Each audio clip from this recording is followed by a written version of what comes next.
should be, because we only get a handful of people who agree with that. And that's the problem. Again, it comes right back to the unity, for people to unite together. How many of us can unite? If you're doing a little simple program, you're gonna find people that hate what you're doing, against it, trying to push, people against it. It's all about unite, and how many people you can get into this thing. You see what I'm saying? Mr. Chang. Well, everything that everybody said made a lot of sense and holds a lot of value. But it still boils down to a couple of points: unity, belief, and definitely the communities. It has to start somewhere. But if it doesn't start at the top, and I'm going to go straight to the president, because I feel like he's the one who's fueling a lot of this, from the stuff that he has said over the last few years, even to the police, and giving them a little bit more edge and more power on what they want to do, or telling them what they should do. I mean, you can see his tweets and stuff like that, but literally he's come out and said that they should be more aggressive, especially to people. And seems to be more, you probably don't come out and say colored people, but that's what he's directing it to, and if they can't lead, for example, for the rest of the nation, it's going to be hard. It's still a long road for all of us, but it has to start at the top. I mean, he's not standing up and doing what he needs to do. Some even our politicians, our local politicians. I mean, while you guys have been talking, every now and then, I don't know if you see me, I keep looking at the TV. I'm watching it, ATL burned down. Right now, I'm seeing a cop fighting with one of the protesters right now. I've been updating too. I've been online watching everything. It's crazy. I mean, I do hope that all of this does end. I don't condone the destruction that they're doing, but I do get where they're all coming from, the anger. I mean, too much of our people, from young kids to innocent people, innocent bystanders. Sometimes I even think about the young man that was in the car with his baby mother, and his baby was in the back, and he got shot by a young cop. And he literally he had his hands out, told him he had a gun, and he has a license. And he just said, "I want to show you the license." And the cop reacted and just shot him right there. I mean, that was a murder. You said that they need training. You said the young people need training. Keisha, you said that you want to hold the police department as an example. Yes, but guess what? It's not us in the community to hold them as example. It's the politicians and the leaders of this country to hold the police department as an example, because we can say what we're doing or what we want, but nobody's going to do nothing unless they listen to us, and they firm behind the beliefs as us. You know what I mean? No, but that's what he was asking. Like, if we had the higher power to do that, like as us being the politicians and the people in the community, I don't know exactly what I would do as the community right now, but as a leader in the community, I would definitely have held those politicians, I mean, not politicians, but police accountable for their actions. Well, we need somebody higher than the people in the community, because the community is small compared to the whole country, and it seems to be happening everywhere. So that is true. We need to vote. Voting is important. I mean, we got Congress there, and like Patrick said, sometimes people don't contact them. People don't deal with them. We put them in the seat, but they're not doing that much. But it's got to start somewhere.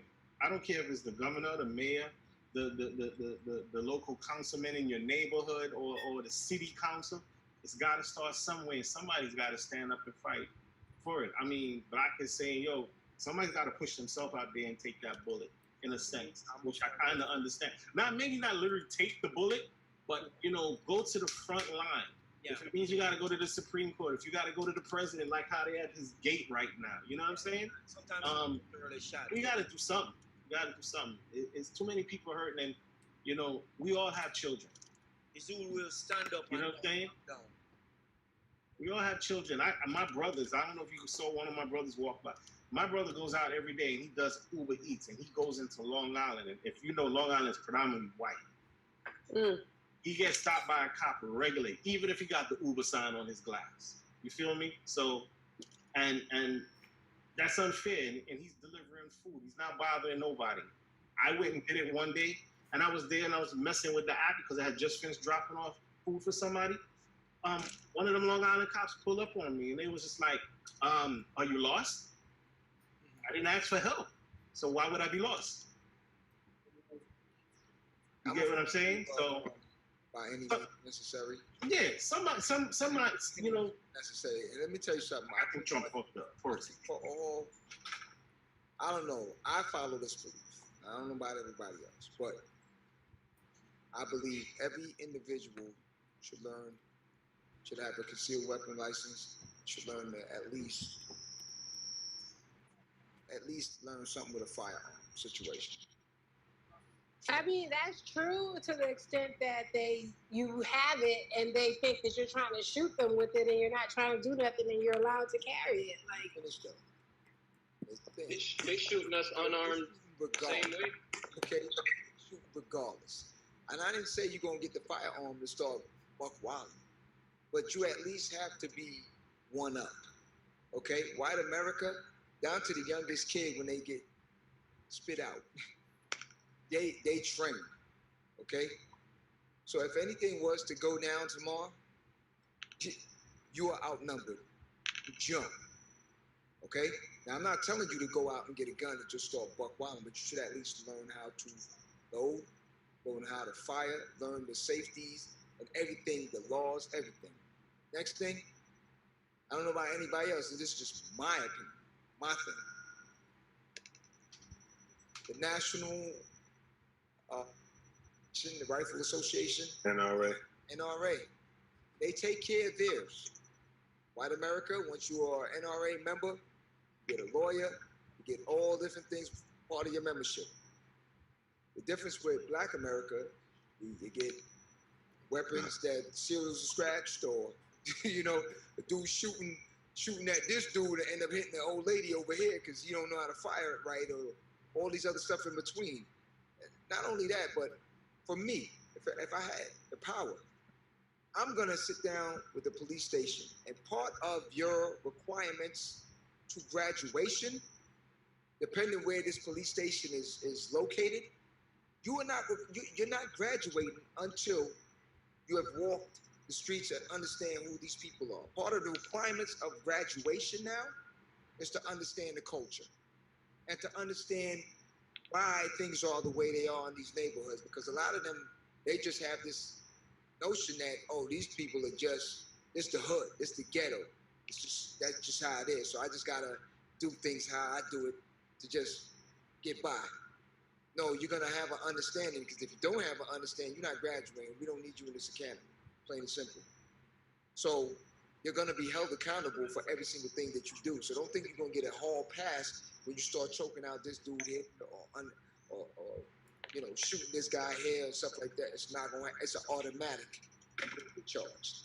So the same way how when we have a concealed weapon license, they come with a whole lot of rules and regulations to it. You can't shoot a guy in the back no matter what. Dude could just finish robbing you, punch you in the face. Once he turns his back, and you decide to shoot, you're in problems. So the same should apply for the police officers as well. Same rules. When Philando Castile was shot, the NRA had nothing to say, even though he had a license to carry. But he has a license. They had nothing. He had a license to carry. Yeah. No, he wasn't a member, but the whole thing was with them was that they don't care. They don't care. They don't care, and that's why I'm supporting what you're saying. But that's the thing with it. That's why I'm saying I believe every one of us should be a member, because okay, you're willing to ride it out for white America. So then let me take the same approach. Now, like I said, everyone might not be a gun advocate or feel like, you know, everyone should have bare arms and blah, blah, blah. But me, I just believe that I'm going to follow the same movement. If I'm a member, you got me? Okay, cool. Concealed weapons license? Okay, cool. Because again, I need to start training myself and training my family and training for safety and different things like that. That's just my opinion on it. and how to safeguard yourself is to learn gun safety and to understand how these things are. Because, again, by all means necessary, if it ever came to it, by all means necessary. Because they only respect pressure, unfortunately. You understand? That's the well, they're getting it now. That's the unfortunate. But again, just in case anything made a U-turn, you would like to know that you know how to defend yourself on certain levels. That's just me. That's just me. So, on that note, I want to thank everyone for Live at the Barbershop tonight. I definitely want to set up a part 2, and I would love to get a police officer's opinion and just get their frame of mind and how they think once they're out on the street, like what goes through their mind going through these neighborhoods and seeing certain things. And I would love to have a white officer and a black officer, and see if the two think the same way or if they're on 2 separate levels. So I'm going to try to set that up, and I would like to get everyone that's on the panel back on the panel again if I can set that up, or if anyone knows any officers or anyone in law enforcement, retired or anything like that, that can make it happen. Let's see if we can make that happen. Tonight's discussion was very informative. Hopefully, it can, like they say, each one teach one. And I'm praying for the day that we can see our neighborhoods come back to the way it used to be. It was all a dream. But at the end of the day, every dream can become a reality if we stick to it.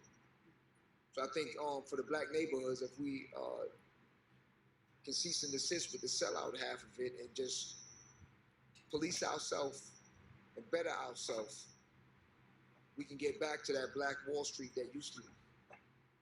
So I want to thank you all for tonight's show, Live at the Barbershop. And all y'all have a blessed night. Can I add something before you end? I feel like people should be the person that they want to see in their community as well. So you can't just tell people to do stuff and not do it yourself. So you have to start with yourself before you go out to your community. Agreed. That's true. So Keisha, you be the first one. Go out in your community and make it happen.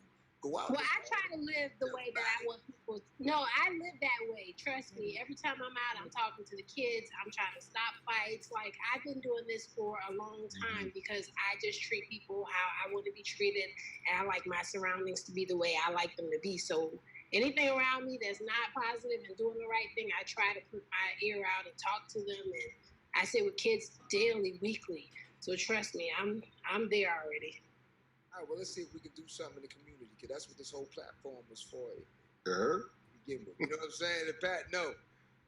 Oh, here's a joke when this was just a concept. I said, yo, I want to come up. I'm going to come to Brooklyn. We're going to make it happen. We're going to do it. So coronavirus came in and just shut everything down. But it's still going to happen. It's still going to happen, because I think right now, if we can all use this platform, and it can go from city to city. So like you said, it's going to start with us first. So we can go from city to city and get with these politicians. Last night, let's give you a rundown. I spoke to the officer and I told him, if you could talk to the officials, I would like to sit down with the officials and probably start with the city hall in my area and talk with them and have a community forum where we can discuss the same thing we're doing right now. We can discuss the same thing. How do we bridge the gap between the police and the community? That's the number one problem right now. Because the police captains and the chiefs and all these people are not really putting the pressure on their officers. And the unions and all these different things are basically shielding them from everything. So a lot of them feel like and I'll tell you something, I'll be honest with you, a lot of these cops were straight pussies back in the days. These are dudes that got bullied back in the days. It was herbs, it was punks, and now they got a badge. Now they got a badge. On everybody's face, they seeing that dude that was herbing them back in the days, or that girl that played them or something. So they taking their aggression and their frustrations out for years of that shit happening. So now, when they pull you over, yeah, you were that dude that was back in high school that used to punk me. Now, how does it feel that I got a badge and I got a gun, and if you touch me, you got problems? How you like me now?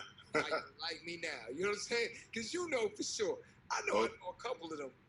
I know a couple of COs that, yo, I'm hearing words on a couple of COs right now, Rikers that I know that, yo, you was a straight sucker when I knew you. You know what I'm saying?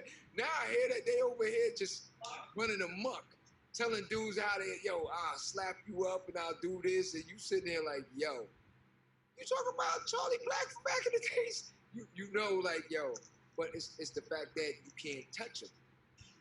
You understand what I'm saying? When you can't, they got that backup now. They're backing them. You can't touch them. They got the badge, they got the gun, and 9 out of 10, I felt threatened. I felt threatened. So on that note, what you gonna do? What you gonna do? You know what I'm saying? Listen, they're a gang. They're a gang as far as I'm concerned. But the best thing that you can do is to educate. You start planting the seeds. Our neighborhood right now has been running amok. All these young bucks nowadays that's blooding and cripping and all this crazy shit that New York ain't ever seen before, they not even unified at that level. You know what I'm saying? Like, you got a blood on every corner.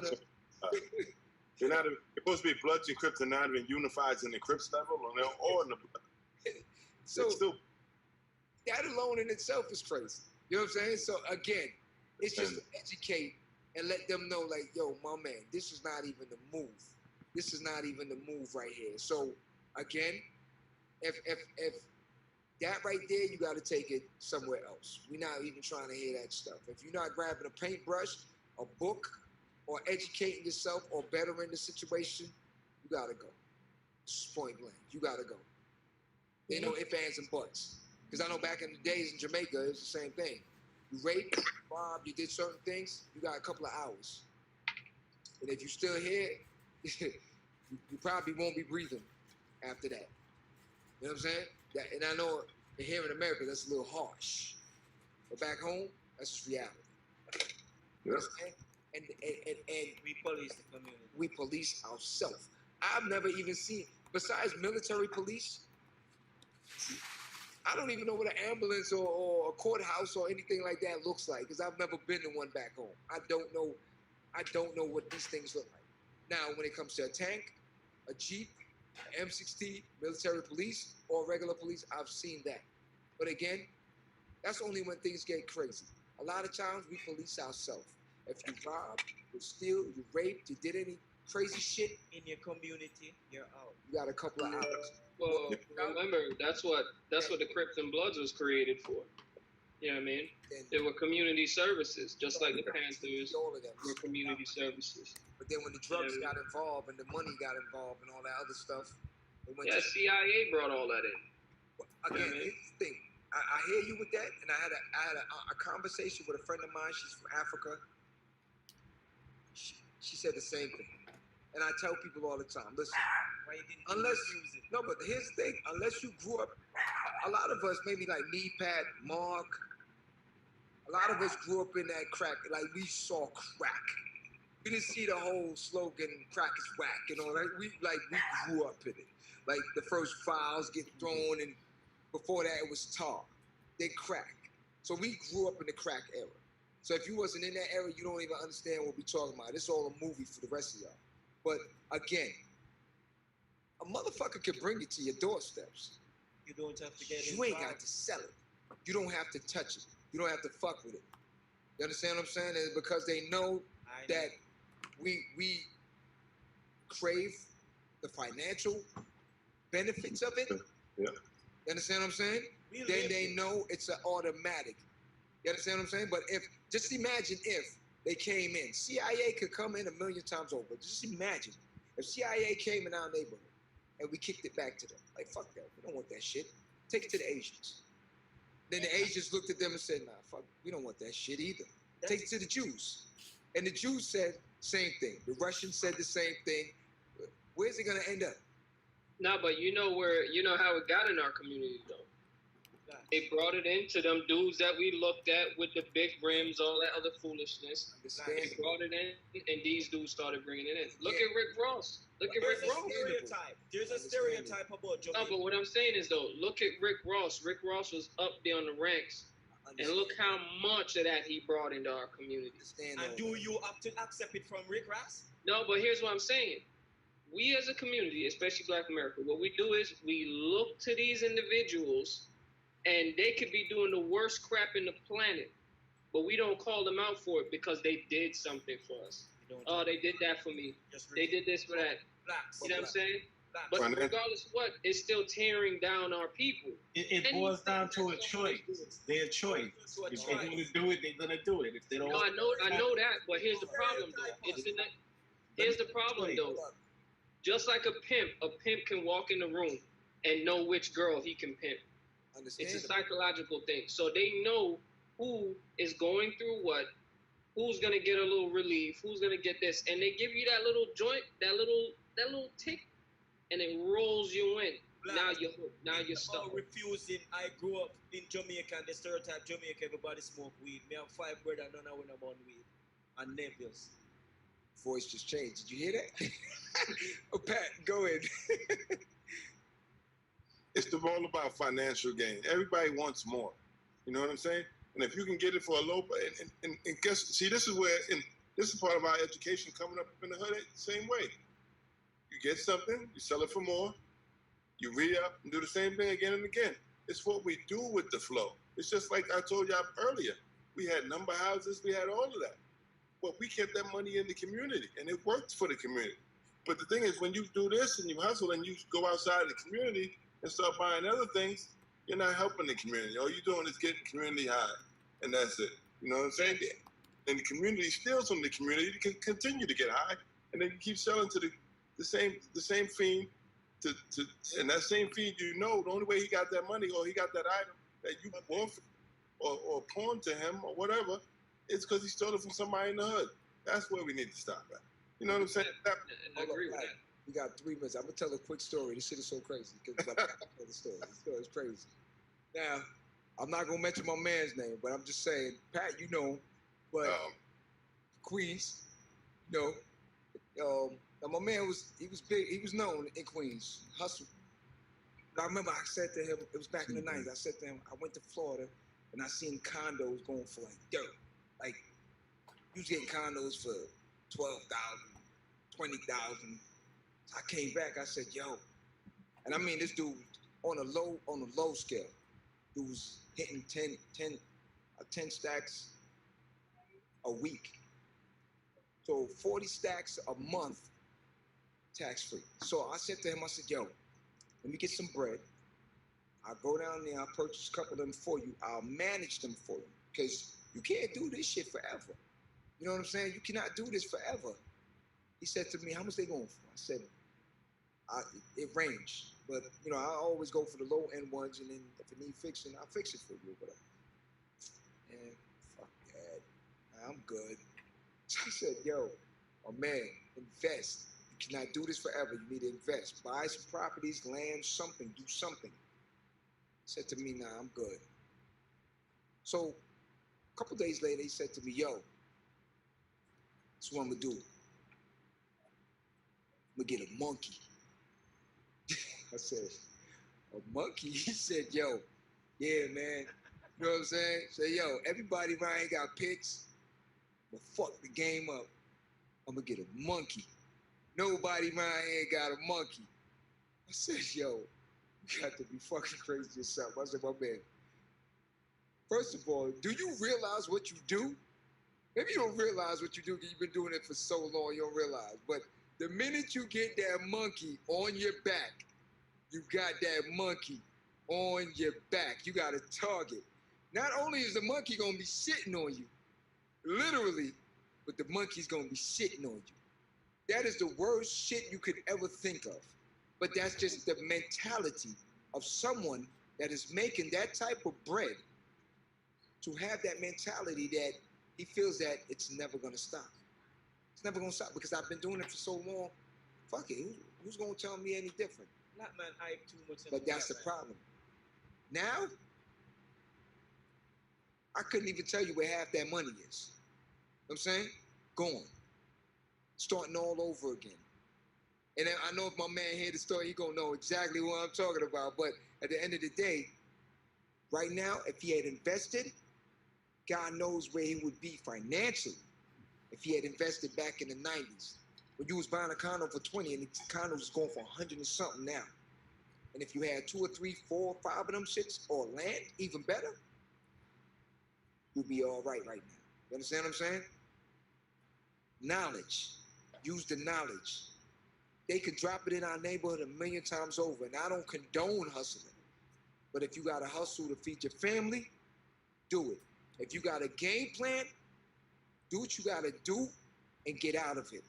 I don't condone it because it damages our neighborhood. I was around hustlers all my life. I don't fuck with that myself because I don't condone it. But at the end of the day, if it's for a purpose, knock yourself out if you can sleep at night. That's my end. God bless. Don't get a monkey. Live at the barbershop, y'all. Thank you very much. Stay monkey free. All right. Yeah. Y'all have a good one. Peace.